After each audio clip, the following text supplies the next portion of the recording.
불확실한 시장에 맞설 차별화된 투자 전략 7월 3일 머니쇼 플러스 시작합니다. 국내 증시 동반 상승 출발로 잠시 주춤하는가 싶더니 계속해서 상승폭을 키워나가면서 양시장 모두 1% 넘게 상승했습니다. 코스피가 3,111선에서 마감이 됐고요. 코스닥도 1.3% 상승하면서 792선에서 마감이 됐습니다. 오늘 외국인과 기관이 지금 순매수를 나타내면서 시장의 상승을 이끌었죠. 네, 그렇습니다. 특히 미국에서 지금 BBB 네. 뭐 감세안이 통과된다 안 된다 계속 이제 메신저만 돌아가고 있고 확정적이지는 않은 것 같습니다. 거기다 3% 이제 그 법도 통과가 되면서 우리나라도 주식은 더 강세가 돼가고 있는 것 같습니다. 네, 여러모로 국내 증시 같은 경우는 추가 상승에 대한 기대감이 높아지는 것 같습니다. 지금 보시고 계신 머니쇼는 SBS 위즈에코 유튜브에서 실시간 시청이 가능합니다. 더 많은 국내 주식 정보 받아보실 분들은 카카오톡 채널 머니랩 추가하시기 바랍니다. 오늘 증시 인사이트 출연자 모셔볼까요? LS증권 리테일 사업부 염승환 이사 모셨습니다. 어서 오세요. 안녕하세요. 연불리로 한참 핫하게 계시다가 요즘은 주로 어떤 쪽의 분들을 만나고 계시나요? 요즘에 뭐 저도 그냥 계속 방송하고 있고요. 회사에서도. 네, 회사 업무가 좀 많아져가지고 네. 개인적으로는. 요즘 국장 좋아져서 네. 이제 고객분들이나 이제 만났을 때 되게 분위기가 좋지 않나요? 이게 한 번씩 저희가 또 오프라인 강연회 같은 것도 직접 하긴 하는데 네. 확실히 그때 이제 3,000도 넘었을 때 이제 한번 뵀는데 확실히 이게 얼굴 빛이 좀 달라 보이시더라고요. 확실히 좀 이제 좀 낙이 오나 보다. 뭔가 좀 그러니까 희망을 좀 이제 느꼈던 좀 그런 모습들이 좀 많이 나왔던 것 같아요. 근데 솔직히 이번에 지금 상법 개정안 통과되면서 그리고 이제 새 정권 들어서면서 실제로 상승세로 돌아서 완전 거의 일자로 상승하고 있는 상태인데 네. 지금 이 상황들을 어떻게 보시나요? 진짜로 코리아 디스카운트 해소가 되고 그다음에 고객 개인들 투자 계속 늘고 이런 게 계속 지속될 걸로 보이시나요? 근데 이제 사실 국내 증시가 뭐 코리아 디스카운트 해소 노력을 안 했던 건 아닌데 그게 이제 사실은 좀 마무리가 항상 안 됐어요. 뭔가 좀 되려다가 결국에 뭐 법제화된 것도 별로 없었고 그냥 흐지부지 되는 경우가 되게 많았거든요. 그래서 이제 국내 주식 투자하신 분들은 굳이 뭐하러 한국 주식을 하냐. 그리고 또 미국이라는 또 좋은 또 대체제가 있다 보니까 또 미국은 또 달러 강세까지 영향 받았잖아요, 작년에. 그래서 굳이 힘들게 뭐 국장에 살 필요가 있었나 이제 이런 생각들을 많이 하시고 떠나셨는데 어쨌든 저는 이제 코리아 디스카운트가 이제 본격적으로 해소되는 이제 원년이 시작됐다 이렇게 보고 있고 그게 기대감만 있어서 이제 3천까지는 올라왔는데 방금 그 이제 통과가 됐잖아요. 상법 개정안이 실제로. 그래서 역사상 이제 처음 있는 일이고 요게 이제 말이 아니라 진짜로 이제 법을 바꿔버렸구나. 네, 이게 우리나라 투자자분들한테만 이걸 각인시키는 게 아니라 외국인 투자도 동일하게 좀 적용을 할 거라고 좀 생각을 하거든요. 한국이 진짜 바뀌는구나. 그래서 코리아 디스카운트가 이제 말이 아니라 현실이 좀 되고 있고 또 한 가지가 저는 꼭 우리나라 국내 동력만으로 이렇게 증시가 올랐다고는 생각을 안 해요. 왜냐하면 과거에도 보면 달러가 약할 때 항상 한국 시장 또 신흥국이 되게 좋았거든요. 근데 지금 몇 년 만에 처음으로 지금 킹 달러가 아니라 완전 약 달러로 바뀌었잖아요. 올해 진짜 달러가 기록적인 폭락을 하고 있는데 보통 이게 달러가 급락하면 미국의 자산 중에서 어딘가가 주도가 나오거든요. 근데 그게 처음엔 독일이었는데 홍콩 갔다가 최근에 한국으로 또 오는 것도 같아요. 그러니까 이 달러 약세까지 타임이 또 잘 어우러져 가지고 국내 증시가 어쨌든 지금 재평가 받고 있다 이렇게 생각을 하고 있습니다.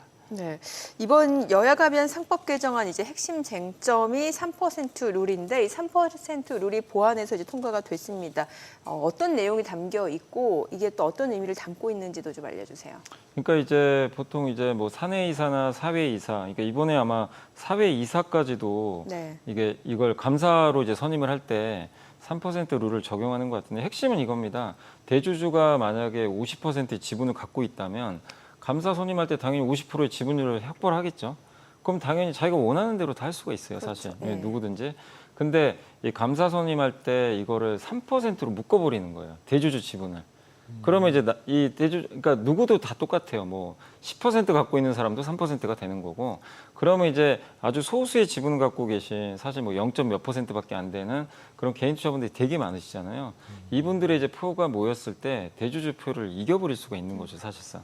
그러니까 소액주주의 권리가 굉장히 이제 세버리는 거예요. 그러니까 대주주의 권리를 뛰어넘는 이 감사 선임할 때.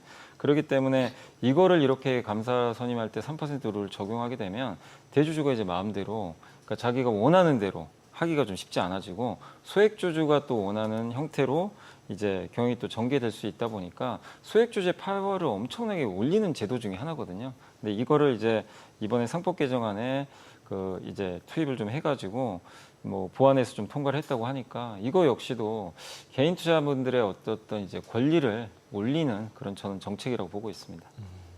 그럼 개인들끼리 모아서 3%를 만들어서 집단 행동을 할 수 있어지는 건가요, 그러면? 근데 이제 그 이게 3%가 뭐 제가 알기로는 한 명이 네. 예를 들면 뭐 내가 3% 갖고 있으면 3% 그대로고 4%면 3%인데 그쵸. 여러 명이 모여서 뭐 0.1씩 갖고 있어서 그게 뭐 50이 됐다. 그거는 3%가 아니죠. 아니잖아요. 각자죠. 네. 각자기 때문에 힘이 훨씬 세지는 거죠, 사실은. 그리고 이제 사실 더 센 게 그 집중 투표제거든요. 네. 근데 집중 투표제는 이번에는 안 됐고 아마 여야 합의로 나중에 이제 통과시키려고 하는 것 같은데 결국에 이사를 선임할 때 그 소액주주가 원하는 이사도 있고 아니면 대주주가 원하는 이사가 있는데 근데 당연히 표에서 다 밀리거든요. 예, 뭐 소액주주 밀릴 수밖에 없는데 3명의 이사가 나왔는데 그 3명한테 내가 100주를 갖고 있으면 옛날에 이제 100주씩 그냥 100주 이상은 투표를 못 하잖아요. 한 명한테 300표를 몰아버릴 수가 있는 거죠. 3명이니까.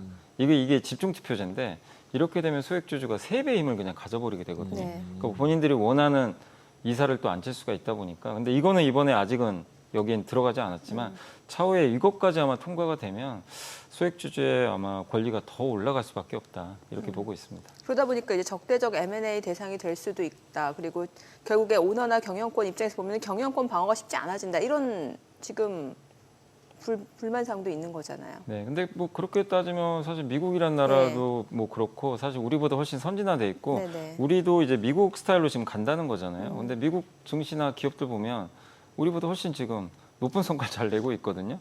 그래서 저는 기업들의 뭐 그런 우려사항을 모르는 건 아니지만 기업들이 어쨌든 경영을 열심히 하고 소액주주 가치를 무시하지 않고 그렇게만 좀 정상적인 방식으로 좀 한다면 저는 뭐 그렇게 크게 문제될 건 없다 이렇게 생각하고 있습니다. 그래서 오히려 요즘 그 경영권에 대한 거를 가지고 투자를 하는 펀드들이 계속 생기는 것 같더라고요. 특히 이번에 이제 상법 개정되면서 뭔가 이제 소액주주를 모아서 실제로 M&A를 하거나 하려고 하는 이제 그 펀드들이 계속 생기는 것 같은데 이렇게 생기면은 오히려 주식 시장에는 호재일 수 있지 않나요? 근데 물론 뭐 장기적으로는 주가가 빠질 수도 있지만 단기적으로는 급등도 하고 급락도 하고 이럴 수 있을 것 같은데 그럴 가능성은 어떻게 보세요? 근데 이제 그런 M&A가 많이 자주 일어나게 되면 뭐 사실 미국은 되게 자유롭게 많이 일어나잖아요. 근데 그렇게 되면 주가가 재평가를 받을 수밖에 없거든요. 굉장히 이제 낮았던 주가가 네네. 그런 이슈로 이제 제 가치를 찾아가는 경우들이 금방 생겨버리는 거죠. 그래서 말씀하신 대로 시장 전체로는 이제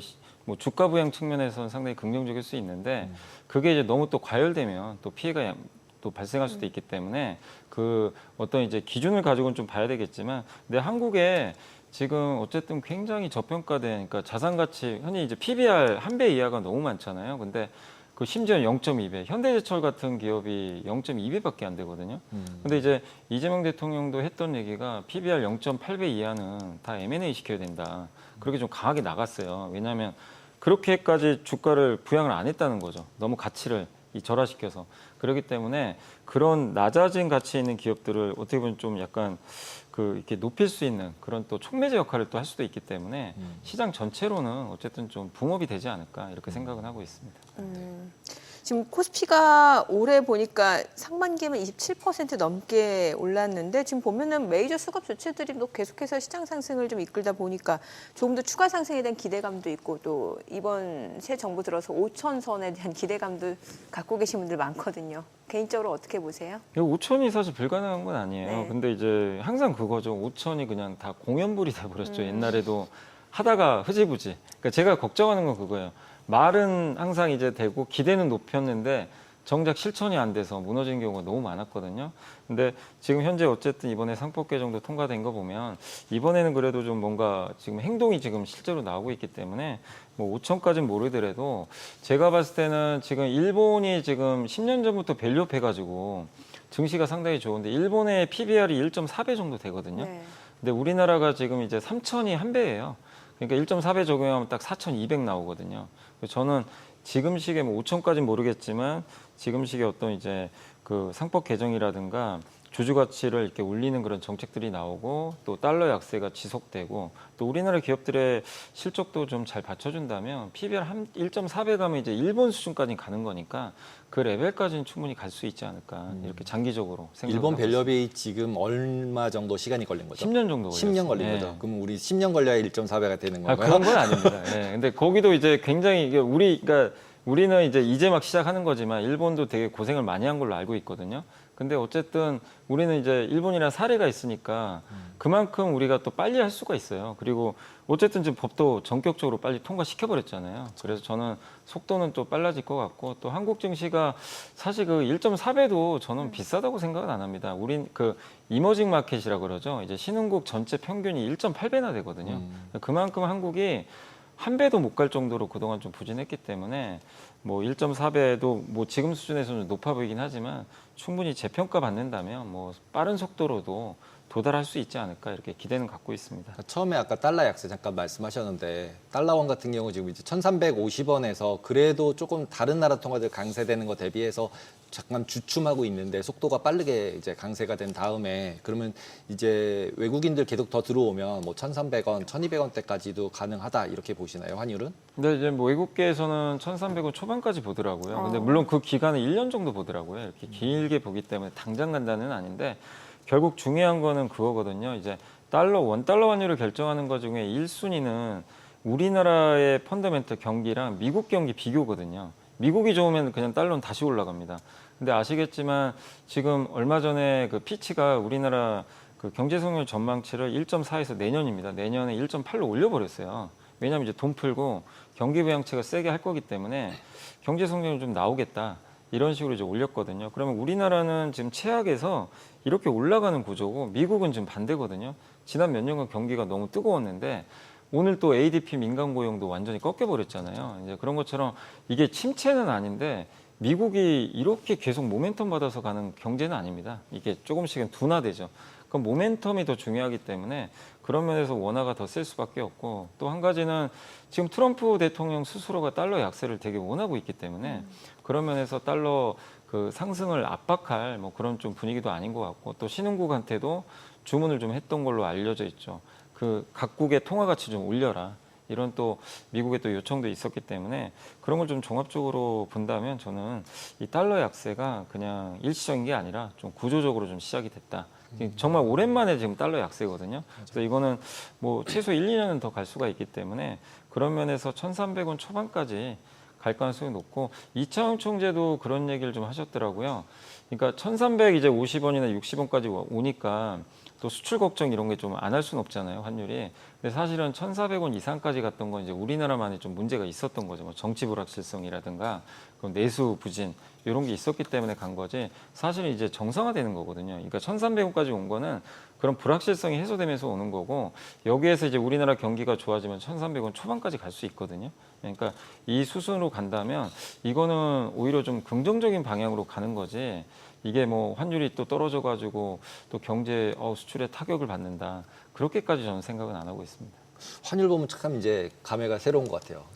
바로 몇 달 전만 해도 인구 소멸이다 이런 얘기하면서 한국 원화 가지고 있으면 바보다 달러로 다 바꿔야 된다 이렇게 얘기했던 때가 진짜 한두 달? 두세 달 정도 된 것 같은데 갑자기 다 없어지고 다 1,300원 초반 얘기하고 있어서 이게 얼마나 더 지속될지 그리고 어떤 펀더멘탈이 바뀌었는지를 정확하게 어떤 부분을 보는 게 제일 좋을 것 같아요. 그때랑 지금이랑 딱 비교해서 두 개로만 딱 본다면. 근데 이제 항상 기대값이거든요. 기대값이다. 뭐든지 기대값이에요. 이제 이 금융시장도 항상 빨리빨리 움직이니까.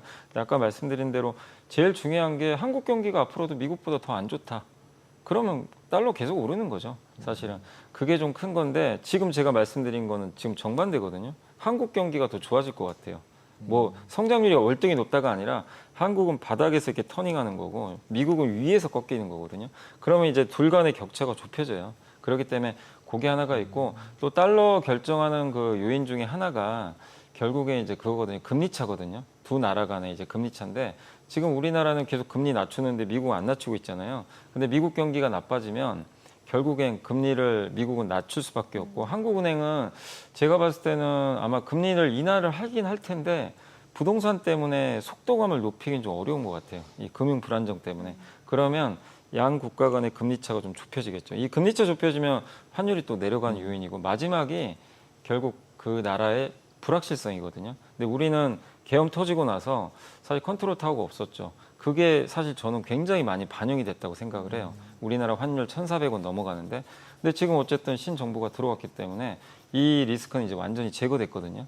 그래서 이게 정상화되기 때문에 지금 1,350원도 우리가 지금 1,450원만 이거 생각하다 보니까 너무 많이 빠진 것 같지만 사실 1,350원도 옛날 생각하면 굉장히 아직도 높은 수치예요. 그래서 1,300원 초반 가는 건 저는 뭐 충분히 가능하다 이렇게 보고 있습니다.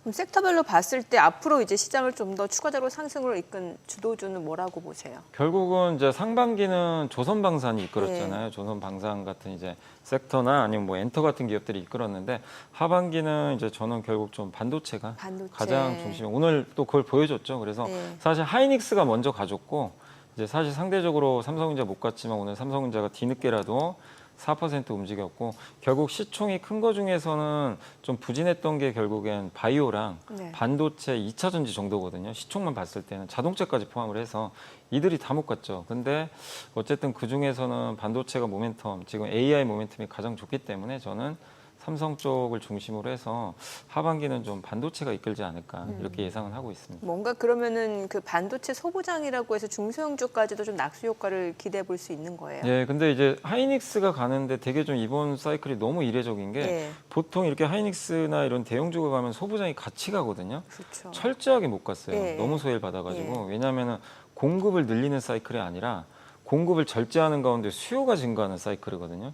근데 공급이 늘어야 뭘 투자를 하고 이러는데 소부장 낙수 효과가 적었어요. 근데 이제 어쨌든 이제 이렇게 업황이 좀 좋아지고 하면 하반기 어느 시점부터는 또 새로운 투자가 들어갈 가능성이 높기 때문에 소부장도 결국엔 저는 시간 문제지 낙수 효과를 받을 수 있다. 그래서 같이 가는 그림으로 생각을 하고 있습니다. 방사는 지속 가능성이 있다고 보시나요? 방사는 지속 가능성은 있는데 다만 문제는 주가가 좀 밸류가 부담된다.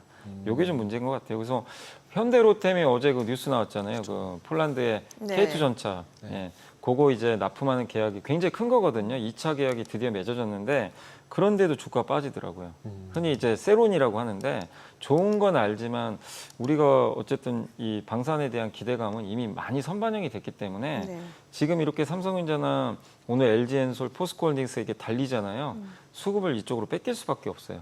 그래서 약간의 이제 당분간 기간 조정은 가겠지만 방산이 갖고 있는 그 어떤 위치, 주도를 했던 위치가 저는 끝났다고 생각은 안 합니다. 특히 이번에 그 K2 전차 180대 이번에 계약을 맺은 건 1차랑은 되게 다른 의미예요. 왜냐하면 1차는 우리나라에서 만들어서 폴란드에 수출하는 거거든요.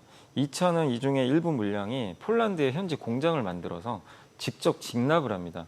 그러면 거기에 공장이 지어지면 우리 이제 어떻게 보면 하나의 이제 거점이 될 텐데 많은 유럽 국가들이 이제 그 현대로템의 폴란드 공장을 많이 방문해서 거기서 직접 조달할 가능성이 되게 높아지고 그러니까 유럽 내에서 외형이 되게 넓어질 가능성이 높거든요. 그리고 유럽이 원하는 것도 우리나라 방산이 들어오는 건 뭐 좋겠는데 되도록이면 유럽 내에서 만들기 되게 원해요. 근데 그 거점이 이제 만들어지는 거예요. 이번 이제 계약을 통해서. 그래서 상당히 의미가 있는 계약인데 다만 주가가 너무 좀 과도하게 올랐다는 거 이게 좀 뭐 악재라면 악재 아닌가 싶습니다. 개별 이슈도 좀 여쭤볼게요. 보면 이제 HD 현대건설기계하고 HD 현대인프라코어 합병을 발표했는데 두 회사 주가 사실 이제 현대건설기계도 그렇고 현대인프라코어도 그렇고 중장비 쪽 같은 업종 아닌가요? 네 맞습니다. 굴삭기 업종. 예, 같은 업종 간의 합병이라고 하면은 주가 영향 어떻게 예상해 볼 수 있을까요? 그러니까 이제 이거예요. 우리나라는 항상 이렇게 합병보다는 이게 비슷한 업종에 합병되는 게 아니라 항상 쪼갭니다. 쪼개서 상장을 시켜요. 그게 무슨 얘기죠? 공급이 자꾸 늘어나는 주식시장이었어요. 그래서 그게 코리아 디스크한테 가장 큰 원인 중에 하나거든요. 쪼개기 상장. 네, 그게 너무 많았잖아요. 근데 이건 뭐죠? 정반대예요. 갑자기 합칩니다. 합치면 두 회사가 하나로 합치면 주식시장이 좋아해요. 숫자가 줄어드는 걸 되게 좋아하거든요. 그러니까 서울 아파트 값이 왜 오릅니까? 가장 큰 건 공급이 없어요. 근데 주식도 똑같거든요. 공급 줄면 주가가 오르게 돼 있어요. 그러니까 이것도 어제 그래서 현대건설기계 주가가 엄청나게 올랐거든요. 오늘은 좀 떨어지고. 근데 두 회사가 이제 같은 사업을 좀 공유를 하다 보니까 합병을 함으로 인해서 비용도 줄일 수가 있고 그리고 특히 현대건설기계한테 더 유리한 건 뭐냐면요. 현대건설기계가 PER이 한 12배 되고 인프라코어가 한 17배, 8배 될 거예요. 왜 비싼 밸류를 받냐면 현대인프라코어가 그 아까 말씀드린 K2 전차의 엔진을 만들어요. 방산과도 연결이 돼 있어요. 근데 이 회사를 이렇게 흡수합병을 하게 되면 현대건설기계가 방산 밸류를 받을 수도 있어요. 그럼 밸류가 올라가겠죠. 그래서 이게 합치면서 이 두 회사가 합치면 세계 10위권의 굴삭기 회사가 탄생할 거래요. 근데 여기에 탱크 엔진까지 붙게 되니까 네. 상당히 이제 좋을 수 있는 거죠. 그래서 현대건설기계 이제 주주분들 입장에서는 결국 중복 상장이라는 이슈도 해소가 되는 데다가 굉장히 좋은 기업이 하나로 이제 탄생을 할 수가 있기 때문에 굴삭기만이 아니라 이제 방산으로도 볼 수 있는 그런 구조기 때문에 상당히 저는 이 두 회사의 합병은 긍정적이다 이렇게 바라보고 있습니다. 미국 쪽 저희 처음에 얘기했던 감세한 통과 부분이 지금 됐냐 안 됐냐 아직 뉴스가 확정된 뉴스는 아직 안 나온 것 같아요. 근데 그런 부분들 뉴스가 확정되는 내용 중에 뭐 보조금 더 증가한다 이런 부분 때문에 삼성전자가 올랐다 이런 얘기 저희가 잠깐 나눴었는데 실제로 이게 서명이 된다 안 된다에 따라서 주가에 어떤 변곡점이 될 가능성이 있을까요? 근데 이제 삼성전자는 저도 이제 좀 놀랬던 게 원래 반도체 세액공제 폐지한다 그랬거든요. 트럼프 네. 대통령은 그 반도체로 돈 많이 번 국가들한테 왜 돈 주냐. 그냥 관세 때리면 어차피 여기다 지을 텐데 이래서 폐지하려고 그랬는데 이번에 상원 통과한 감세안을 보니까 세액공제가 원래 25%인데 30%로 늘려버린 거예요. 10%가 더 늘어나면 삼성은 돈을 더 많이 받겠죠, 당연히. 이건 뭐 TSMC도 마찬가지입니다. 그래서 오늘 좀 삼성전자가 그것 때문에 더 힘을 좀 받았던 것 같은데 물론 이제 이게 하원에서 결국 뭐 통과될지는 우리가 좀 더 봐야 되겠지만 그 이게 만약에 통과가 안 된다고 해서 결국 그러면 또 뭔가 수정은 하겠지만 이 반도체 가지고 좀 논쟁이 있는 건 아니거든요. 그래서 하원과 상원의 약간 다른 점들은 결국 이제 자기 지역구 내에서 약간 이해관계로 저는 좀 보고 있거든요. 그래서 결국 이 반도체 세액공제 35%가 바뀔 가능성은 높지는 않은 것 같아요. 그래서 설사 안 된다고 해서 뭐 주가 빠지거나 그럴 가능성은 저는 높진 않다. 이렇게 미국 보고 시장은요? 네. 미국 시장은 어쨌든 일단은 통과가 되는 게 좋죠. 미국 시장 입장에서. 왜냐하면 입장에서는. 상원안대로 통과가 되면 재정 적자가 훨씬 많이 늘어나요. 근데 우리나라 주식시장이 지금 올라가는 이유 중에 가장 큰 거는 결국 정부가 돈 푼다고 했거든요. 네. 재정을 풀어서 적자를 만들면 어쨌든 그 나라 자산 시장은 좀 들썩일 수밖에 없어요. 근데 올해 상반기에 미국이 왜 약했냐면 미국 트럼프가 이제 당선되고 나서 취임하자마자 한 게 일론 머스크 앞세워가지고 정부 지출 줄여버리겠다 이렇게 했거든요. 지출 줄이면 긴축이에요. 시장이 되게 안 좋습니다. 네. 그래서 미국이 상대적으로 안 좋았는데 이게 통과되면 다시 지출 늘리는 거예요. 그럼 미국 시장도 돈의 힘이 또 생기는 거거든요. 그래서 근데 어쨌든 이제 나중에 좀 걱정은 되죠. 이자 비용이 하도 늘어나긴 하지만 시장 전체로는 일단 통과가 된다면 감세안이 통과되면 많은 사람들이 또 소비할 여력이 생기거든요. 그런 면에서 미국 시장에는 긍정적일 수 있는 것 같습니다. 그 베트남, 영국 다음으로 이제 미국이 베트남하고 무역 합의를 했는데 지금 이제 그 20% 그러니까 46%에서 이제 20%로 낮췄죠. 네, 이제. 맞습니다. 그리고 베트남 같은 경우는 미국 수입품에 대해서 0%. 사실 뭐 이거는 의미가 없고 이거에 대해서 이제 우리나라는 과연 어느 포인트가 쟁점이 되는지 여부를 봤을 때 디지털 교육이 쟁점이라고 하는데 이 디지털 교육이 어떤 걸 의미했는지도 알려주세요. 그거죠. 이제 그 디지털 같은 경우는 이제 뭐 구글이나 뭐 네. 그러니까 유튜브라든가 애플도 여러분들이 이제 스마트폰에 뭐 결제 같은 거 많이들 하시잖아요. 네. 그런 것들은 사실 서비스잖아요. 근데 그런 것들이 지금 안 들어가 있는 거죠. 어떻게 보면 이런 이제 관세에는 안 들어가 있는데 사실 미국 같은 경우는 그런 거를 전 세계적으로 수출 되게 많이 하고 있거든요. 근데 그런 것들도 사실 좀 저는 그러니까 포함을 한다면 그 미국도 어떻게 보면 이제 그 무역 수지 이 전체적으로 봤을 때 상품만 하지 않고 그 서비스까지 포함을 하게 되면 사실 미국의 흑자가 많이 늘어나는 구조거든요. 근데 이런 것들이 사실 좀 빠져 있는 거죠. 그런 것들을 한번 얘기해 보자는 그런 좀 관점인 것 같고요. 또 거기다가 지금 이제 베트남산 관세가 이제 인하가 됐기 때문에 결국 이제 며칠 남진 않았는데 우리나라 자동차 같은 경우가 지금 제일 문제거든요. 25%니까 이걸 좀 낮출 수 있는 여지가 좀 생기지 않겠냐. 이런 기대도 좀 실제는 있는 것 같아요. 근데 날짜가 저는 좀 얼마 안 남아서 바로 다음 주잖아요. 바로 다음 주 초니까 타결 가능성 그렇게 높아 보이진 않고 관건은 그겁니다. 한두 달 더 유예시켜 주는 거. 지금 상태로. 그리고 나서 합의를 이끌어내는 건데 어쨌든 베트남을 반 정도 낮췄으니까 지금 시장에서는 우리나라는 한 15% 정도로 낮춰주는 걸 좀 기대하는 것 같아요. 그러니까 지금 한국 25잖아요. 네. 그걸 한 15 정도로 낮춰주면 보편 관세가 10이니까 이제 거의 맞춰주는 거거든요.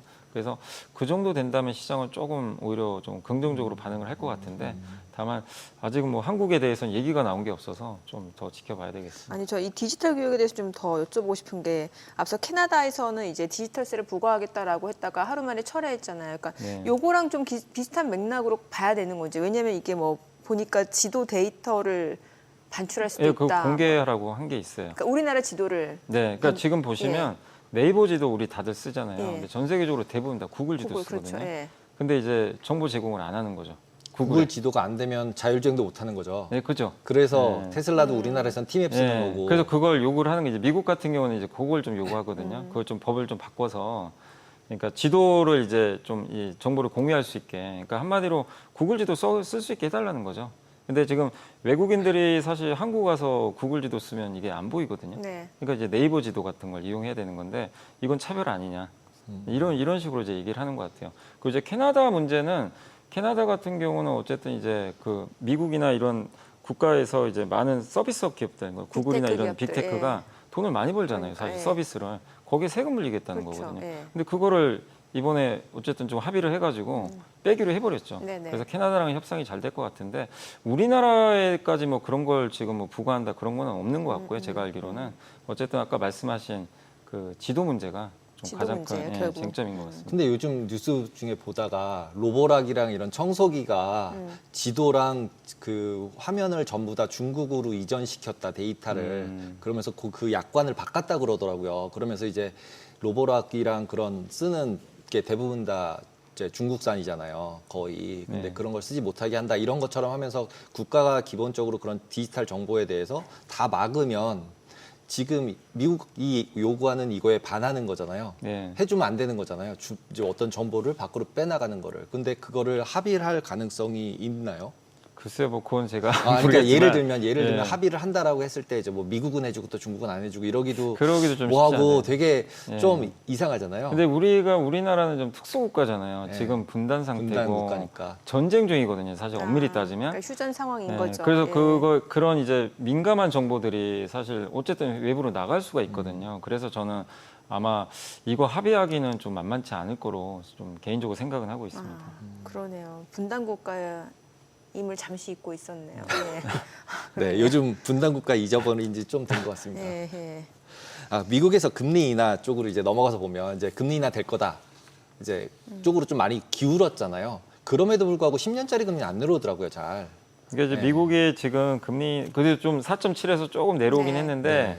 미국 경기가 좀 약간 꺾이고는 있다 보니까 그걸 반영을 했고 그다음에 이제 미국의 지금 최근에 뭐 스테이블 코인 법안도 곧 도입이 될 텐데 그거에 의하면 이제 결국에 미국 국채를 사야 되잖아요. 스테이블 코인 법안이 도입이 되면 활성화되면 그러다 보니까 이제 국채 새로운 매수세가 유입되지 않겠냐 이런 기대감 때문에 좀 빠졌는데 더는 안 내려가는 게 왜냐면 결국 아까 말씀드린 대로 미국에 지금 이번에 감세안이 통과되면 재정 적자가 너무 늘어나요. 그래서 무디스도 신용등급 낮춘 것처럼 결국 신용이 안 좋아지면요 금리가 떨어지기가 쉽지가 않아요. 어느 레벨 이하로는. 그렇기 때문에 지금 이 미국의 장기 금리가 그런 걸 저는 좀 반영하고 있다. 그래서 지금 4.2에서 더는 안 내려가고 혹시 이게 통과될지 모르지만 통과되면 어쨌든 빚은 더 늘어나거든요. 그렇죠. 빚이 늘어나면 금리는 올라갈 수밖에 없어요. 네. 그거를 반영했기 때문에 크게 금리가 오르진 않겠지만 아마 대부분 이렇게 보더라고요. 4%에서 그냥 4.5 사이 정도. 여기서 그냥 고착화되지 않겠냐. 네. 장기 금리가 내려가도 10년짜리는 네, 그대로 10년짜리는 있다. 크게 변화는 안 보일 것 같다. 이런 좀 의견들이 트럼프가 많은 안 것 같습니다. 좋아하겠는데요. 트럼프는 지금 깨기를 원하는 것 네. 같은데 그러려면 미국 경기가 진짜 한번 뭐가 망가지는 게 나와야 되는데 당장 뭐 미국 경기 또 데이터 보면 망가지는 쪽은 아니거든요. 그러니까 아직은 지표가 꺾이는 건 맞는데 뭐 속도도 느리고 아니면 진짜 미국 물가가 확 떨어지든가. 근데 관세 때문에 또 떨어지기 쉽지 않잖아요. 그래서 아마 여기서 그냥 멈추지 않을까 이렇게 좀 생각은 하고 있습니다. 네, 오늘 내용 여기까지 듣겠습니다. 잘 들었습니다. 고맙습니다. 감사합니다.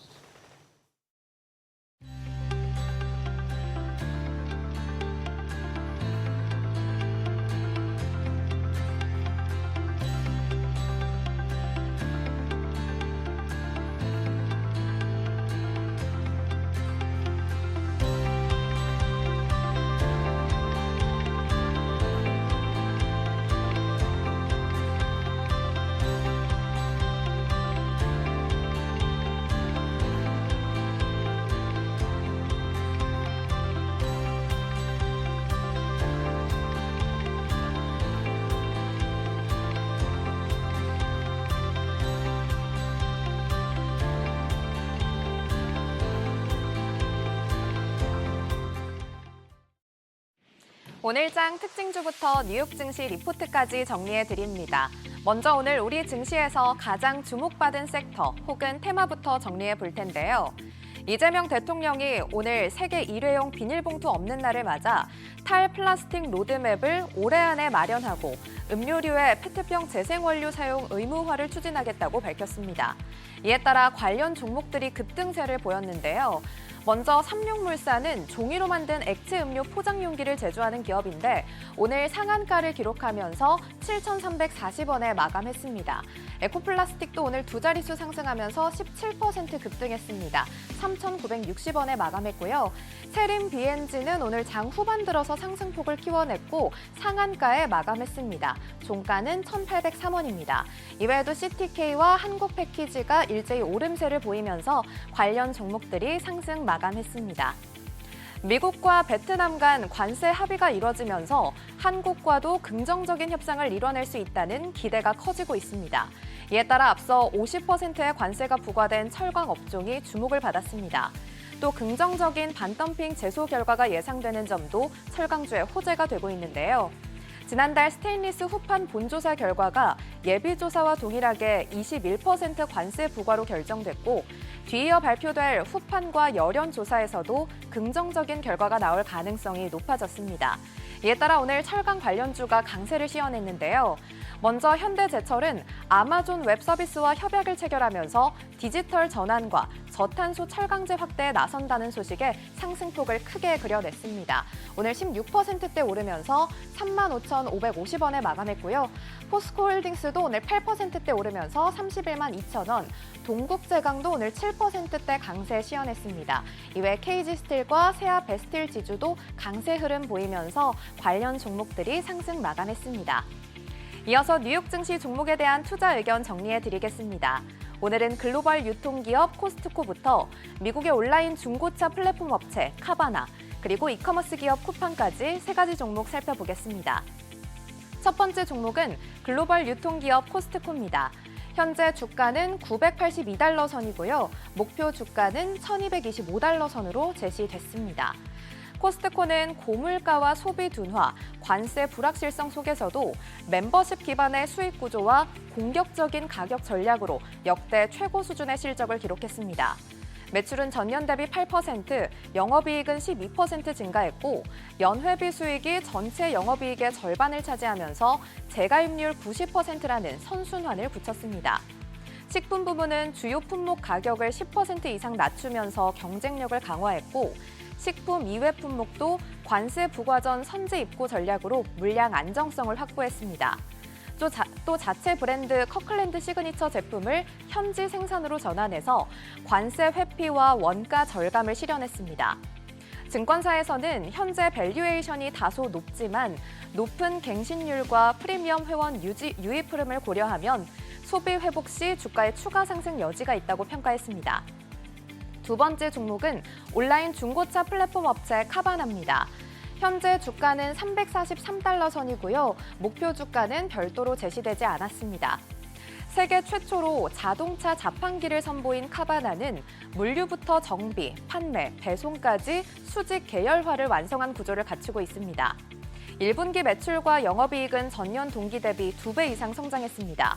특히 소매 판매량은 전년 대비 46% 늘면서 오프라인 딜러들의 평균 성장률을 7배 이상 웃돌았고 현재 인프라로도 연간 90만 대 판매가 가능해서 대규모 투자 없이도 점유율 확대가 가능한 구조입니다. 향후 5에서 10년 안에 연간 300만 대 판매, 에비타 이익률 13.5%를 달성하겠다는 장기 목표도 제시했는데 이 목표가 달성되면 매출은 1,000억 달러, 에비타는 135억 달러를 넘어설 전망입니다. 증권사에서는 관세 정책에 따라 신차 가격 상승이 예상되는 만큼 중고차 시장에 대한 수요는 더욱 확대될 수 있다고 분석했습니다. 세 번째 종목은 이커머스 기업 쿠팡입니다. 현재 주가는 30달러 선으로 목표 주가를 목전에 두고 있습니다. 쿠팡의 주가는 4월 초 저점 대비 50%가량 반등했습니다. 관세 이슈가 다소 완화됐고 국내에서는 정치 불확실성 해소로 소비 심리가 살아나면서 주가 반등의 배경이 됐습니다. 특히 5월부터 소비자 심리지수가 기준선을 다시 웃돌기 시작하면서 2분기 소매 유통 업종의 실적 전망도 밝아지고 있습니다. 중기적으로는 환율 하락과 수요 회복, 그리고 배달앱 시장에서의 점유율 확대가 실적 개선을 견인할 걸로 기대되는데요. 다만 최근에 급격한 주가 상승으로 인해 밸류에이션 부담이 커졌다는 점, 그리고 정부의 규제 리스크는 경계해야 할 요소입니다. 증권사에서는 공정거래위원회가 온라인 플랫폼 공정화법을 핵심 입법 과제로 삼고 배달앱 수수료 구조 개선을 포함한 규제를 예고한 만큼 중장기적 영향에는 주의가 필요하다고 평가했습니다. 오늘은 이렇게 세 가지 종목에 대한 국내 증권사들의 분석 살펴봤습니다. 오늘 밤 뉴욕 증시 투자 전략 세우는데 참고해 보시기 바랍니다. 지금까지 종목 리포트였습니다.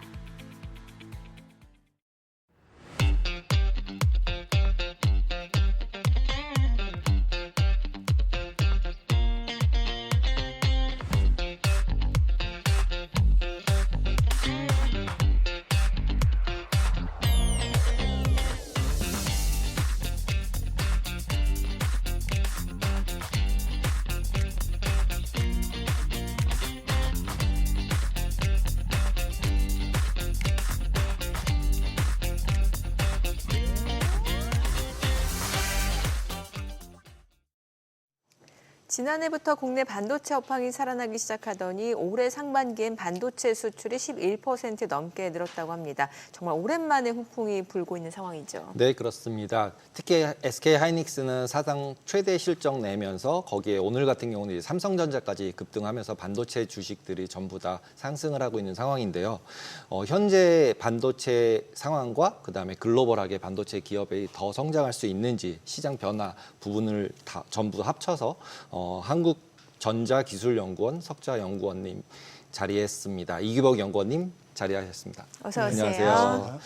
지금 11.4% 반도체 수출이 더 증가했다고 저희가 지금 이제 일을 네. 봤는데 네. 이 부분에 대한 큰 배경하고 그다음에 특별히 그러니까 하이닉스 쪽에 연결이 된 건지 한번 분석을 해주시면 좋겠습니다.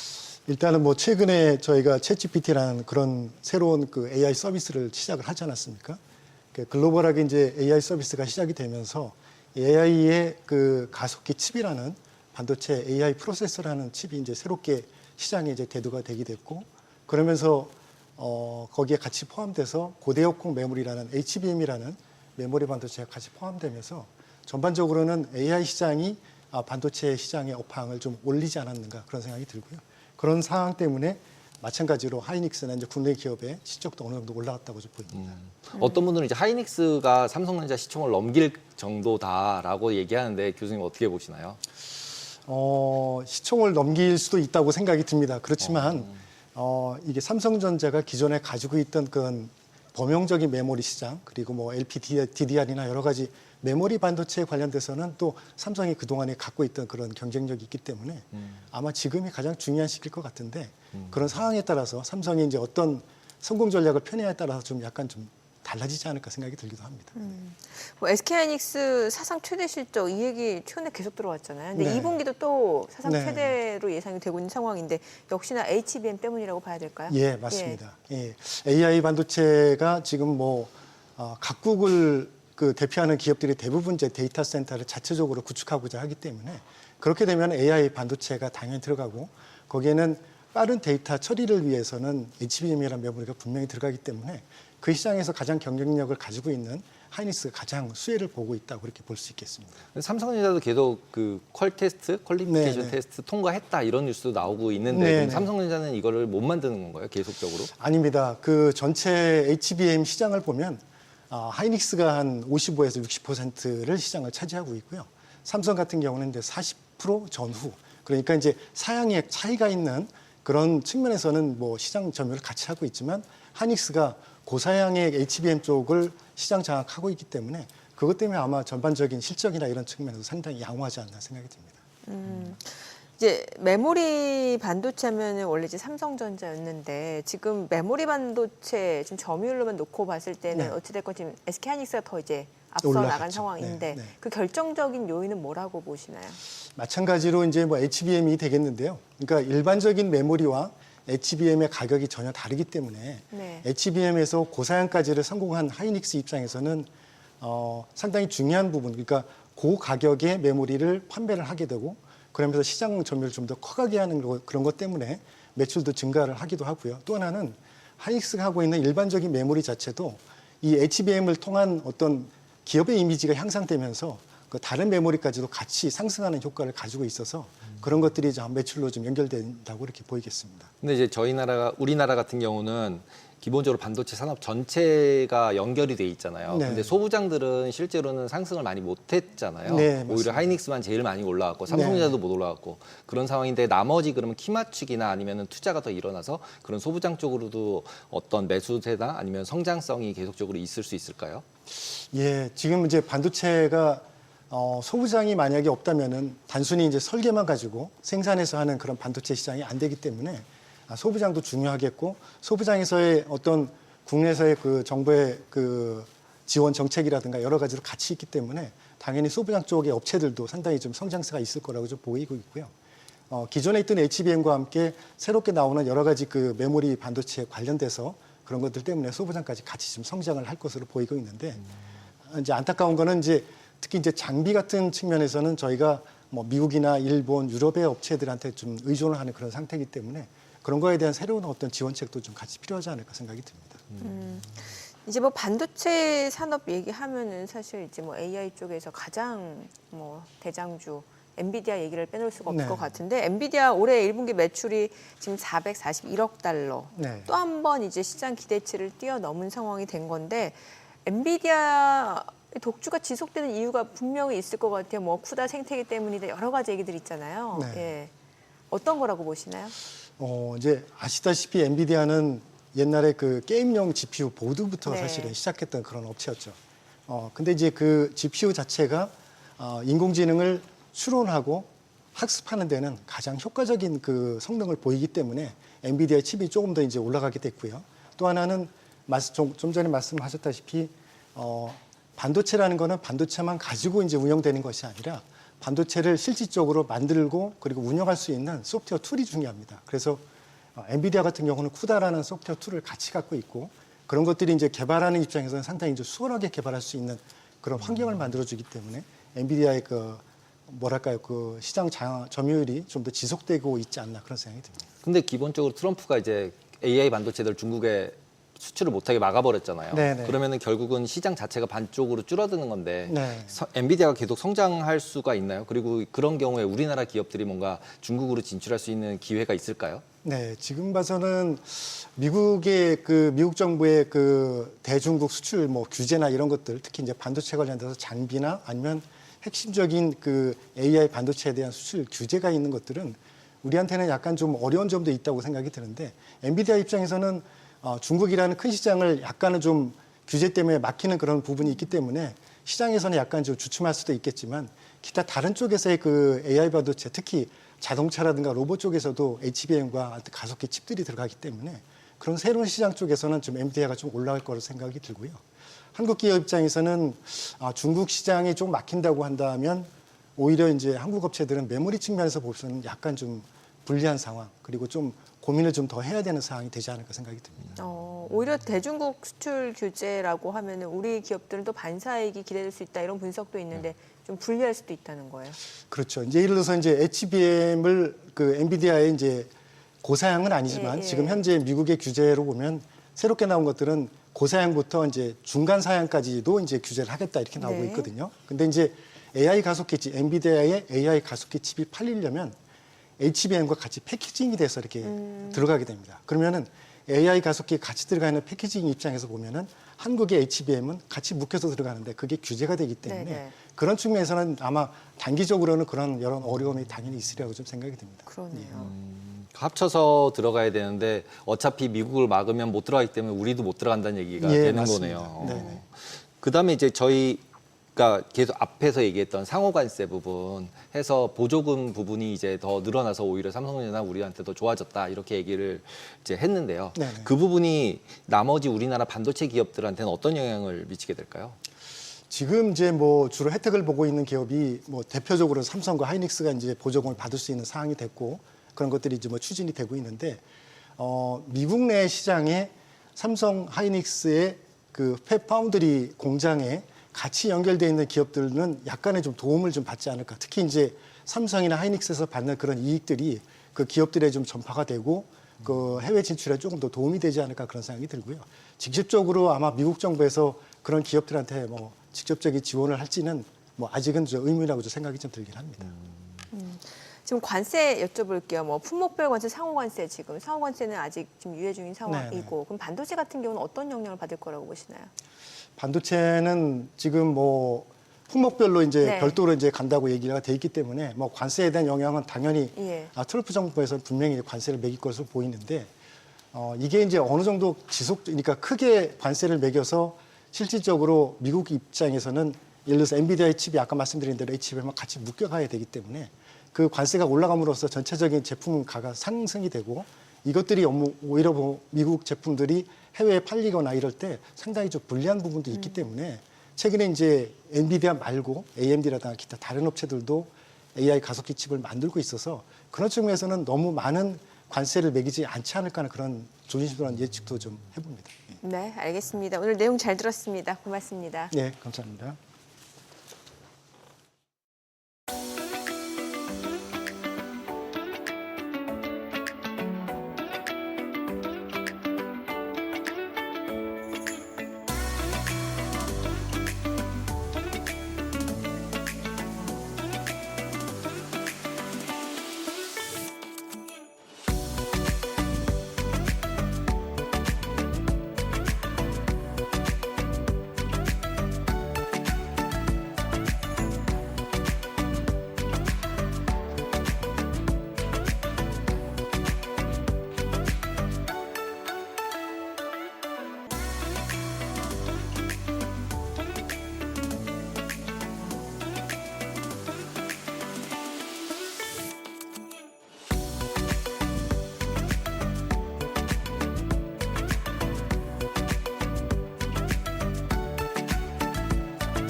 미국 주요 빅테크들의 최근 AI 산업 관련 소식과 함께 투자 포인트로 주목할 만한 이슈까지 짚어보겠습니다. 블루닷 AI 연구센터 강정수 센터장 모셨습니다. 안녕하세요. 어서 오세요. 네.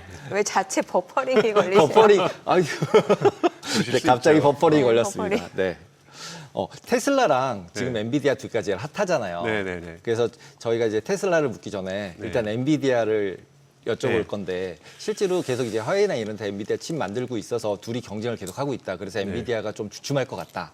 이렇게 얘기하는 분들이 되게 많아요. 네, 저는 전혀 그렇게 보지 않습니다. 네. 이유는 흔히 말해서 잭팟이 터졌기 때문이라고 저는 생각하고 있는데요. 여러분들 챗GPT 이용자가 올해 2월 달에 4억 명이었습니다. 네. 근데 5월 달에 8억 명으로 증가합니다. 엄청 기하급수적으로 막 네, 그리고 증가하네요. 한국도 2천만 명을 넘어섰습니다. 와, 그러면 올해 챗GPT가 목표라는 것이 10억에서 15억 명이에요. 네, 그럼 여기에 GPU가 얼마나 더 필요하겠습니까? 지금까지는 연구하는데 GPU가 들어갔다라면 네. 이제는 이용자가 폭발적으로 증가하고 있다는 거죠. 작년까지는 AI도 거품 논쟁이 되게 심했었습니다. 도대체 AI는 돈을 뭘로 벌 거냐? 이렇게 많은 돈을 쓰고 있는데 네. 돈을 어디서 벌 거냐? 이런 부분들이 존재하고 있었고요. 그리고 AI가 뭔가 이 벽에 부닥쳤다. 퍼포먼스가 증가하지 않는다. 근데 올해 2월부터 갑자기 또 퍼포먼스가 좋아지면서 실제로 이 성능이 좋아지면서 여기다가 지브리 효과까지 더해지면서 폭발적으로 이용자가 8억 명으로 늘었고요.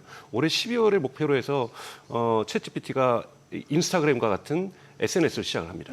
그래서 벌써 지난주에 와서 한국에 와서 AI로 그 영상을 만들고 쇼츠를 만드는 사람들하고 계약을 하고 갔어요. 오, 그래서 유튜브나 릴스에서 잘하시는 분들 인스타그램에서 계약을 해서 먼저 챗GPT에 올리고 그 다음에 유튜브과 인스타그램 올리는 식으로 계약을 맺고 갔다라는 거죠. 이런 식의 계약까지 맞으면서 준비를 다 하고 있고요. 그리고 검색도 지금 잘 되고 있고요. 그 다음에 쇼핑도 미국에서는 이미 시작을 했고요.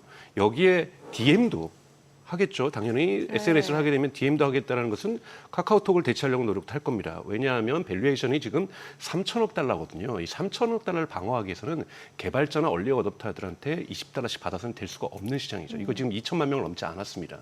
그러면 8억 명, 10억 명, 12억 명을 쓰기 위해서는 지금에 있는 GPU와 데이터 센터로는 절대적으로 부족한 거고 그래서 요즘 최근에 여러분 뉴스를 보시면 엔비디아, 오픈 AI 챗GPT가 구글의 TPU를 빌려 쓰기로 했어요.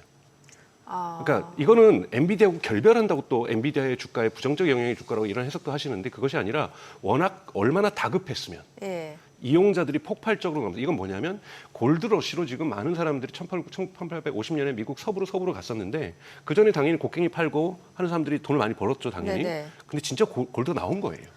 그렇다고 해서 곡괭이가 안 팔린 게 아니라 더 깊게 파고 깊게 파야 되기 때문에 곡괭이의 삽은 더 팔릴 수밖에 없기 때문에 AI 반도체주들은 계속해서 생태계에 있는 것들은 저는 수요가 더욱더 증가하는 가파르게 증가할 수밖에 없는 그래서 마켓 쉐어를 어느 정도 유지만 해도 매출은 증가할 수밖에 없는 즉 경쟁자 AMD도 존재하고 브로드컴도 존재하고 마블 테크놀로지도 존재하고 뭐 중국의 하웨이도 존재하지만 결국은 TSMC가 만드는 거고요. 어떤 프로덕션 캐파시티에 이미 병목 현상이 존재하는 거고 여기서 엔비디아의 매출은 증가할 수밖에 없다. 마켓 쉐어는 떨어질 수 있어도 매출은 증가하는 것이 이제 AI가 본격적으로 대중시장으로 들어가고 있는 것. 이것을 여러분들이 보셔야 됩니다. 그래서 이제는 막 모델이 좋아졌다, 얼마 이것이 아니라 정말 주변 사람들이 지금 속속 심지어는 저희 80 넘으신 어머니도 쓰기 시작했어요. 챗GPT. 네, 챗GPT를 이제 쓰기 시작한다라는 것, GPU를 더 필요한다는 얘기입니다. 아니 저만 하더라도 이제 그 챗GPT만 쓰는 게 아니라 퍼플렉시티까지 쓰고 제미나이도 뭐 네, 쓰고 이렇게 비교하면서 그 답변을 비교해가면서 쓰게 되더라고요. 더욱더 과거에 쓰는 시간보다 더 많이 쓰지 않으세요? 네, 맞아요. 네. 일상에서 들어오는 시간이 많으면 그만큼 데이터 센터는 더 필요한 겁니다. 그럼 엔비디아 주가가 지금 한 158달러 사상 최고치까지 갔잖아요. 네. 그러니까 추가적으로 더 파이 자체가 커지고 GPU 수요가 급증할 수밖에 없기 때문에 주가도 올라갈 그렇죠. 수 그러니까 있다는 물론 거고. 변동사항은 존재하겠지만 네. 꾸준히 저는 흔히 말해서 지금 뭐가 사라졌냐면 반도체는 주기잖아. 사이클을 그린다고 얘기를 하잖아요. 네. 즉 2020년대 초반에 코로나 때 사람들이 다 PC 마련하고 뭐 이러면서 흔히 말하는 디램하고 랜드 메모리 엄청나게 팔렸었잖아요. 그런데 이제 교체 수요가 와서 그 당시 또 석 사이클이 내려갔다가 다시 교체 수요가 오니까 이제 좀 되면 다시 컴퓨터 바꿔야 되거든요. 5년 됐으니까요. 이제 올라갈 거라고 하지만 이런 사이클을 갖는 게 반도체 시장이었죠. 네네. 게임하는 컴퓨터 5년 전에 바꿨는데 이제 바꿔야 되니까 교체 수요가 있는 거죠. 그럼 또 이 교체가 바꾼다면 또 다시 내려가는 것이 전형적인 사이클을 그리는 게 반도체 시장이었는데 AI는 이것을 전형적인 우상향으로 바꿔버립니다. 와. 그러니까 근데 이 AI에서 가장 중요한 것은 대중 시장이 형성되는가. 예. 개발자들이나 기업들에서 쓰는 것도 중요하지만 이 시장은 네. 작습니다, 여러분. 결국은 누가 돈 법니까? 스마트폰 들어왔을 때 인스타그램과 페이스북을 갖고 있는 메타가 돈을 벌고 구글 검색을 벌고 유튜브가 벌고 그리고 아마존도 AWS도 돈을 많이 벌지만 아마존닷컴에서 이커머스가 돈을 벌고 이러한 대중시장에서 성장하는 기업이 얼마나 빨리 성장하는가에 따라서 유튜브하고 넷플릭스 때문에 데이터 센터 전 세계적으로 크게 늘어났어요, 사실은. 마찬가지로 이제 대중 서비스가 소비자 시장이 커지면 커질수록 관련된 데이터 시장은 커져야 되는 거고 그 규모에 맞게 근데 그 속도가 예상보다 빠르다라는 거예요. 그러네요. 빠르긴 빠른데 네. 결국은 지금 얘기하면서 수익을 내야 되잖아요. 기업이 네. 수익을 내야 되는데 결국은 그 수익이 어디서 나와? 그리고 지금 예를 드신 것처럼 유튜브 걸 뺏어오든지 네.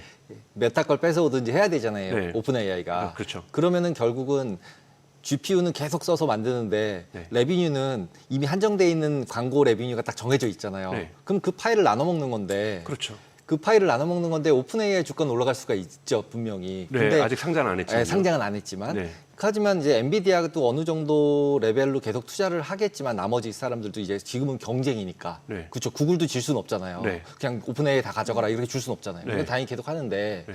근데 결국 맨 마지막에 가서 보면 광고비는 똑같이 있는데 네. 그 광고비를 오픈 AI가 가져갔으면 구글이 못 가져가잖아요. 그렇죠. B2C 시장에서의 경쟁은 치열해지겠죠. 네. 그래서 금강을 누가 더 먼저 파냐, 더 깊게 파냐 이 경쟁이 벌어지는 거고 사실은 오픈 AI의 챗GPT가 잘 되면 메타가 약해집니다. 그리고 좀 이따 말씀드리겠지만 메타 지금 AI에서 휘청거리는 이유도 인재들이 지금 오픈 AI로 가고 있기 때문인 거고 그래서 오픈 AI 인재를 그쪽으로 데려오기 위해서 돈을 쓰고 있는 거잖아요. 금 먼저 개발하고 먼저 침 바르기 전까지는 계속 개인은 필요한 거고 삽은 필요한 거죠. 그럼 여기도 증설을 해야 돼요. 오픈 AI하고 경쟁해서 뺏어오기. 제미나이가 지금 대단히 훌륭한 AI 모델이거든요. 대단히 좋은데요. 소비자들이 안 써요. 그렇다고 해서 우리는 AI 투자하지 말아야지 그럴 수는 없잖아요. 안 그러면 제미나이한테 챗GPT한테 검색마저 다 뺏긴단 말이에요. 그러면 제미나이를 더 강화해서 계속해서 유튜브에다가 구글 검색에다가 지메일에다가 제미나이를 밀어여야 되는 거거든요. 그러기 위해서는 구글 또한 데이터베이스를, 데이터 센터를 계속해서 증설할 수밖에 없다라는 거죠. 그래서 피 터지는 경쟁을 하는데 여기서 누가 이익을 봅니까? 양쪽에다 삽을 판. 양쪽에다가 곡괭이를 판. 네. 엔비디아가 가장 많은 돈을 벌 수밖에 없다라는 거죠.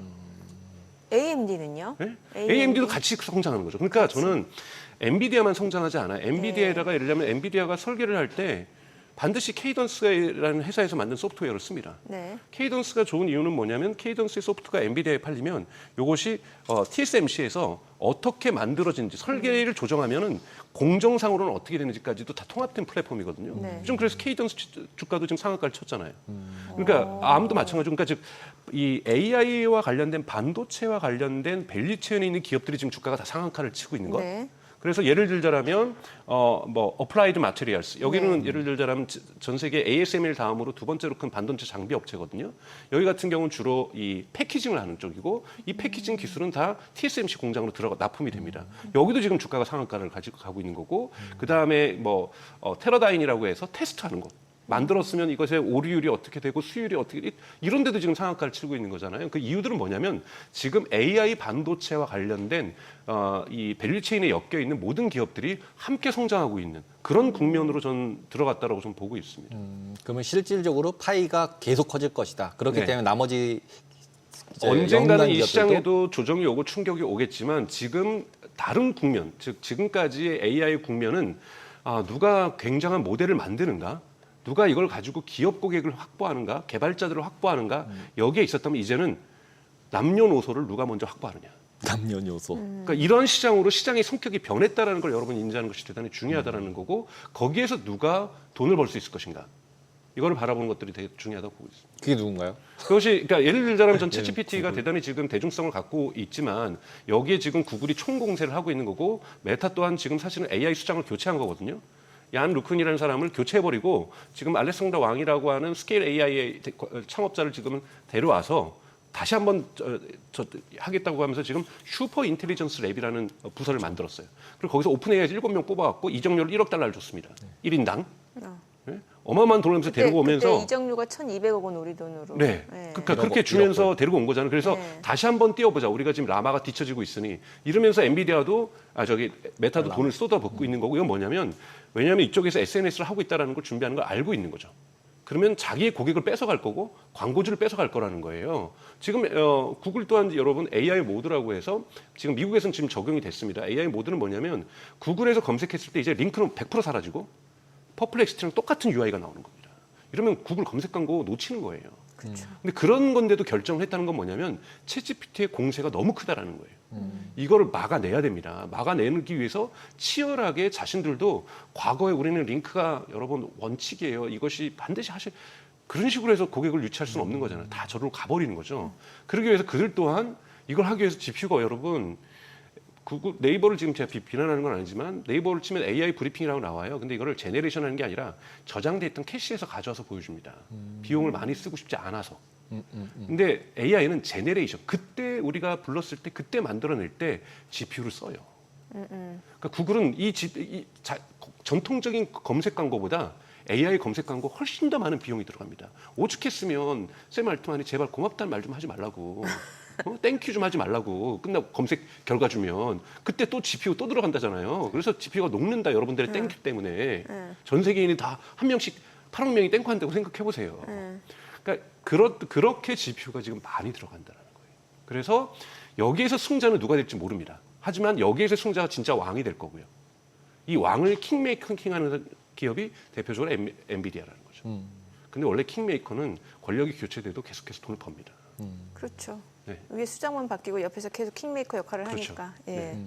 그런 맥락을 좀 말씀을 좀 드리고 싶습니다. 지금도 이제 애플이 네. 결국은 이제 GPT를 오픈AI 걸 쓰거나 안트로픽을 쓰는 걸로 바꿨잖아요. 포기를 한 거잖아요. 어떻게 네. 생각하면 이제 네. 개발하는 거든. 그거는 시장에 어떻게 영향을 미칠까요? 우선 지금 애플의 주가가 떨어지고 있는데요. 저는 반등점을 턴어라운드가 언제 나오냐면 어디를 인수하냐라는 거예요. 우선은 애플이? 애플은 자체 개발하는 건 도저히 늦어서 불가능합니다. 그렇죠. 그리고 포기하고. 지금 퍼플렉시티 뭐 인수 얘기 있었죠. 그렇죠. 퍼플렉시티 인수인데 퍼플렉시티는 저는 인수하지 않을 거라고 봐요. 왜냐하면 퍼플렉시티는 모델을 가지고 있는 회사가 아니거든요. 근데 검색 서비스 하나 좀 물론 시리가 조금 똑똑해지겠죠. 근데 그거 하나로 만족해서 할 수 있는 것이 애플이 아니고 여러분 현금 보유구상으로는 애플이 전 세계에서 1등인 회사예요. 그러니까요. 어떤 기업도 살 수 있어요. 물론 애플이 되게 보수적, M&A에 보수적이라서 쉽게 지르지 않겠지만 저는 프랑스의 미스트랄을 구매할 거라고 봅니다. 뭐요? 왜- 프랑스의? 프랑스의 미스트랄이라는 기업이 있습니다. 미스트랄? 네, 프랑스 마크롱 대통령이 전폭적인 지원하에 구글에 있고 오픈 AI에 있는 인재들을 일일이 다 전화해서 네. 고국에 들어와서 아. AI를 만들라. 그렇게 해서 만든 기업이 미스트랄인데 예. 아직 상장을 안 했어요. 네. 아직 스타트업이죠. 살 근데, 수가 없어요. 여기서 만든 모델이 르챗이라는 챗GPT 같은 모델이 한국어도 하고 저도 쓰고 있거든요. 되게 수준이 높고요. 그런데 여기는 주인이 없는 회사라는 거예요. 그러니까 벤처 캐피탈만 투자를 한 거죠. 그런데 엔트로픽의 클로드는 살 수 없습니다. 여기에는 절대 지분이 많은 부분이 아마존과 구글이 가지고 있다는 거예요. 근데 아마존과 구글이 애플 도와줄 일은 없거든요. 안 판다라는 거죠. 그럼 살 수 있는 데가 그렇다고 챗GPT를 살 수 있는 것도 오픈 AI를 살 수 있는 것도 아니고요. 여기는 절대적인 지분을 마이크로소프트가 가지고 있으니까요. 그런 상황에서 지금 그렇다고 라마를 메타를 살 수 있는 것도 아니고요. 그러면은 구글을 살 수 있는 것도 아니고요. 지금 4대 서비스가 챗GPT, 오픈 AI에 그다음에 엔스로픽의 클로드, 구글의 제미나이, 그다음에 메타의 라마잖아요. 다섯 번째가 프랑스의 미스트랄입니다. 그록은 어때요? 그록은 안 껴져요? 그록이 있죠. 근데 일론 머스크가 테슬라인데. 바보가 아닌 이상 네. 이 그록은 지금 테슬라에도 써야 되고 옵티머스에서 써야 되는데 이거를 팔 일은 없죠. 그렇죠. 예. 그렇게 된다면 살 수 있는 데는 지금 저는 미스트랄 외에는 없다고 봐요. 근데 만약에 애플이 미스트랄을 구매하겠다고 밝히는 순간 전 주가는 많이 올라갈 거라고 보는데요. 근데 이거 여러분 그렇다고 해서 곧 있을 거라는 얘기가 아니라 대단히 보수적인 기업입니다. 애플은. 그래서 이거를 곱씹고 곱씹어서 이 결정은 몇 개월이 걸릴 거예요.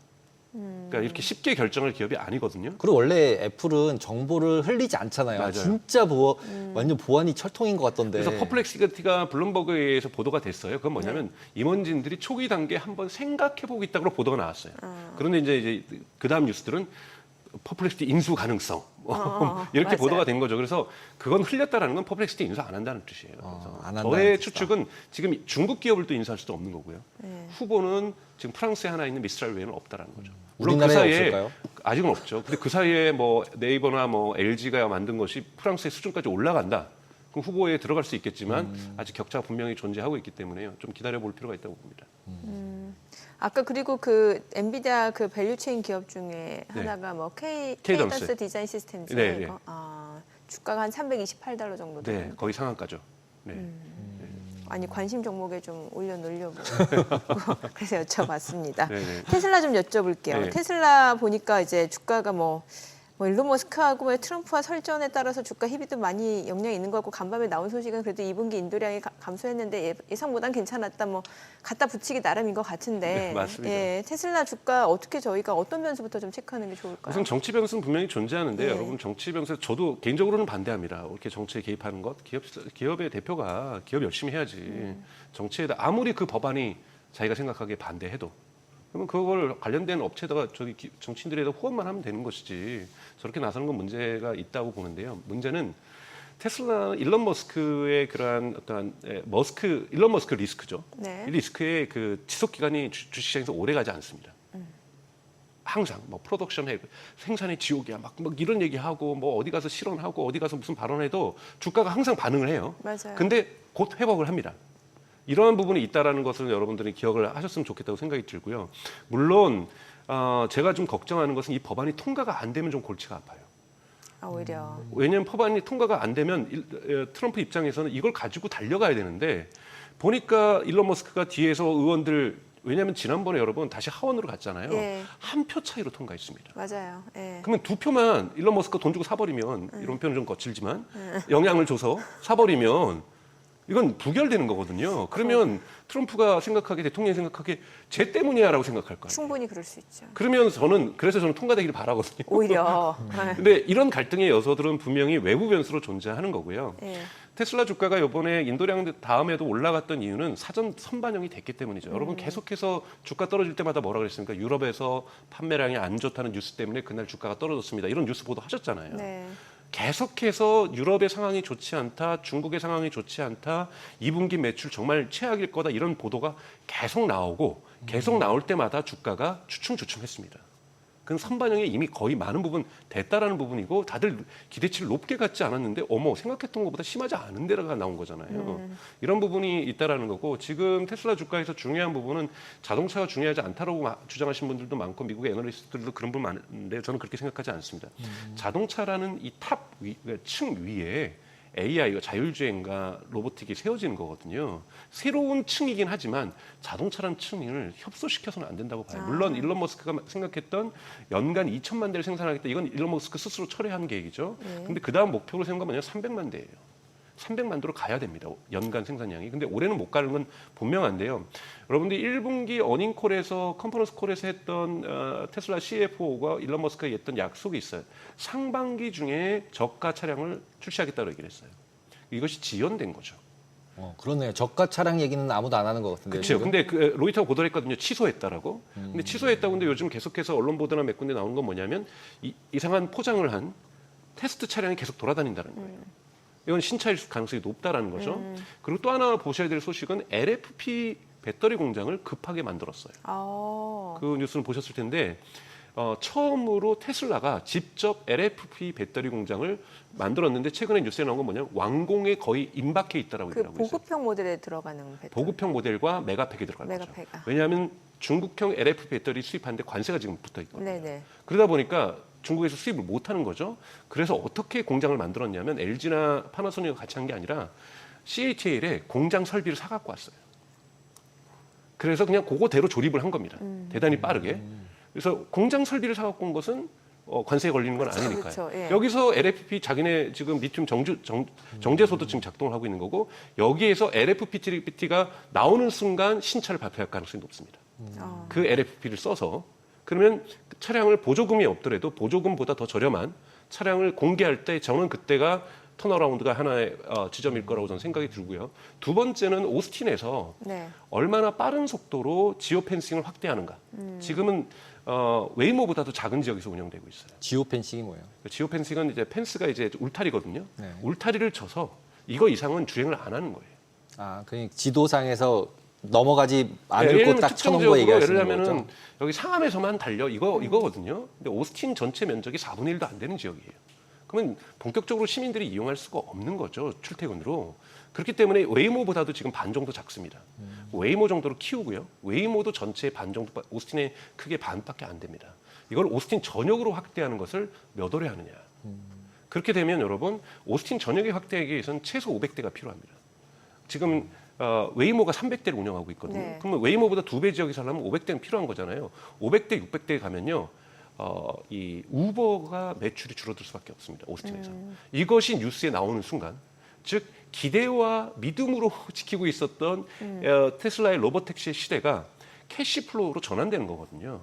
500대가 된다는 것은. 확장 속도가 좀 빨라지겠네요. 그렇죠. 이것이 되면 만약에 오스틴 시민들의 만족도가 높아지게 되면 당장 왜냐하면 로보택시의 확대는 기술이 반이고 정치가 반이잖아요. 예, 규제를 예, 풀어줘야 되는 거니까. 예. 다른 지역에 내년 선거에 사람들이 유권자들이 불만을 표현합니다. 우리도 오스틴 같이 자율주행하면서 사고 없고 교통사고로 누군가가 죽지 않고 다치지 않는 곳으로 우리도 가자.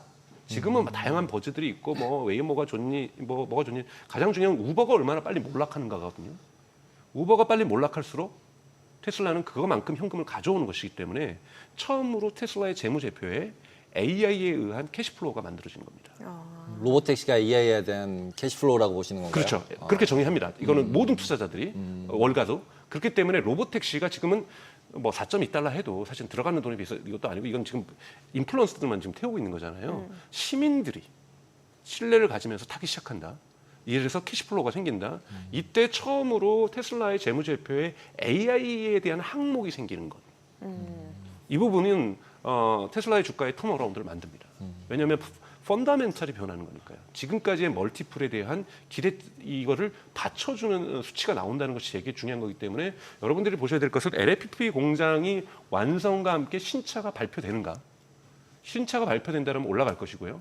그 다음에 이 로보택시가 오스틴에서 다른 지역의 확장 데나이브스 같은 사람은 20개 도시로 확장될 거다는데 그거는 전 장담을 잘 못하겠습니다. 왜냐하면 미국의 정치를 잘 모르기 때문에 네네.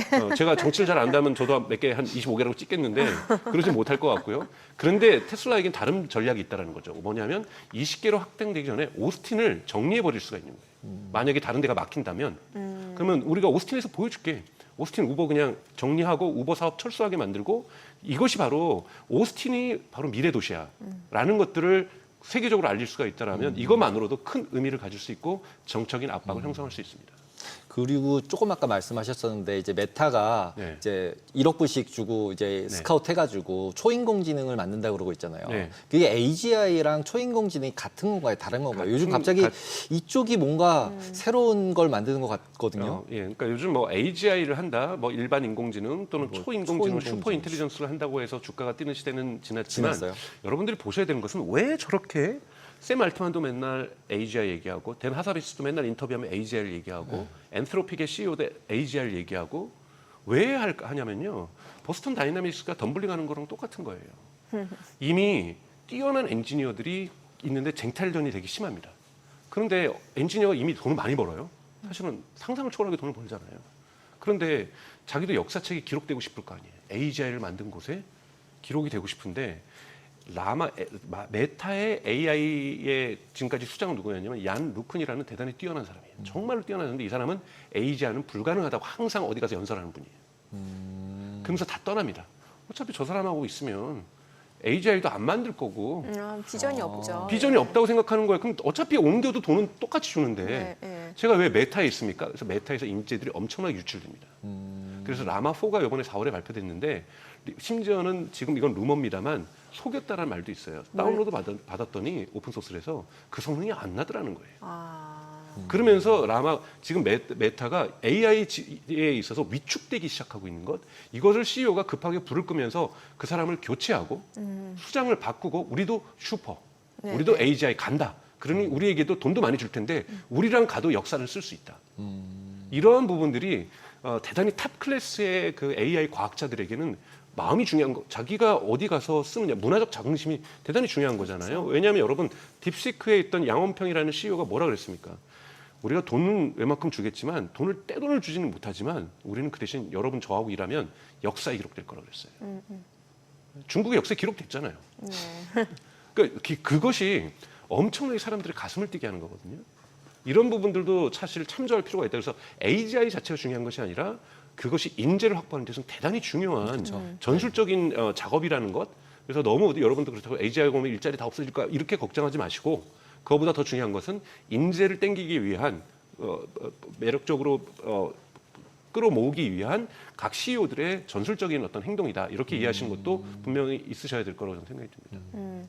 아니 지금 센터장님 얘기 들어보면 결국 이제 AI는 계속해서 갈 수밖에 없는 산업이고 그럼 결국에 뭐 주가도 올랐다고 해도 더 갈 수 있을 것 같다는 생각도 들거든요. 그렇죠. 저는 주도주가 AI 주라고 저는 생각이 들고요. 여전히 AI. AI가 이제 여러분 이제 시작된 겁니다. 그러니까 이제, 지금 그 전까지 2017년 이전에는요 우리가 보통 그걸 영어로 하면은 커버트 AI라고 얘기해요. 숨겨진 AI라고 해요. 알파고 뭐 대단해서 바둑치는 거 대단했지만 그 AI는 우리 소비자들이 만져볼 수 없었던 거고. 그렇죠. 그리고 이제 2022년 10월에 챗GPT가 나온 걸 오버트 AI라고 하는 게 뭐냐면 드러나서 누구나 경험해 볼 수 있는. 누구나 경험해 볼 수 있는 시대로 저희는 처음으로 2022년에 AI를 본 거예요. 그리고 소비자들이 했더니 처음에 얼마나 환각작용이 많았어요. 뭐 세종대왕이 뭘 PC를 어떻게 던진다, 뭐 한글을 창조하지 않았다, 뭐 이런 얘기부터 시작해서 그런 걸로 가득 찼었잖아요. 근데 2025년에 그런 말 싹 사라졌어요. 너무나도 좋고 나에게 도움이 되고 정서적으로도 도움이 되고 검색할 때도 도움이 되고 물건을 구매할 때 뭐 사람들이 갑자기 나이스해지고 친절해지고 아이디어도 풍부해지고 이래지고 있단 말이죠. 그리고 여기에 이제 로보택시도 이제 시작하고 있는 겁니다. 물론 작년부터 제대로 된 로보택시들이 자율주행이 나오고 이제 AI 시장은 이제 막 들어가고 있는 거예요. 이제 뭐냐면 에디슨하고 테슬라가 그 과거 전기에 네. 직류와 교류를 이제 해서 처음엔 부잣집들 몇 군데만 전기 좀 해주다가 이제 도시를 밝히자 이걸로 엘리베이터도 만들어서 예. 도시도 여러분 전기가 없었으면 엘리베이터가 어떻게 있었겠어요. 그 엘리베이터도 만들어서 고층 빌딩도 진짜 도시도 바꾸고 네. 밤문화도 바꾸고 밤에도 안전하게 하고 인간이 완전히 다른 문명으로 여기도 전기가 없으면 우리가 어떻게 이걸 하고 있겠습니까? 얼마나 무궁무진하게 전기가 확장됐습니까? 산업적으로. 그것처럼 AI가 이제 본격적인 산업화의 궤도로 들어가고 있다라고 저는 시작된다고 보는 거고요. 여기에 관점을 저는 가지고 있고 여러분들이 물론 여러분들에게 무조건 강요하는 건 아닙니다만 이것에 따라서 앞으로 어떤 기업들이 어떤 식의 성장을 더욱더 그려갈 수 있는지는 네. 상상의 여력에 맡기도록 하겠습니다. 그런 회사가 우리나라에도 있었으면 좋겠네요. 그렇죠. 네. 네, 오늘 내용 여기까지 듣겠습니다. 잘 들었습니다. 네, 고맙습니다. 와, 오늘 코스피 코스닥 양시장 좋았잖아요. 네. 이제 오늘 간밤 뉴욕 증시 같은 경우도 다시 한번 나스닥이 좀 상승을 이끌었던 것 같은데 오늘은 또 어떨지 기대가 되네요. 예. 네, 고용지표 발표를 다들 열심히 보는 것 네. 같습니다. 그리고 오늘 장이 빨리 끝나니까 예. 네, 일찍 주무실 수 있을 것 같습니다. 저희 방송 중에 전해드린 내용과 관련해서 모든 투자 판단의 책임은 투자자분들께 있다는 점 알려드립니다. 머니씨 오늘 여기까지입니다. 여러분의 모든 경제 SBS 비즈가 함께하겠습니다. 저희는 내일 오후 3시 30분에 찾아뵙겠습니다. 고맙습니다.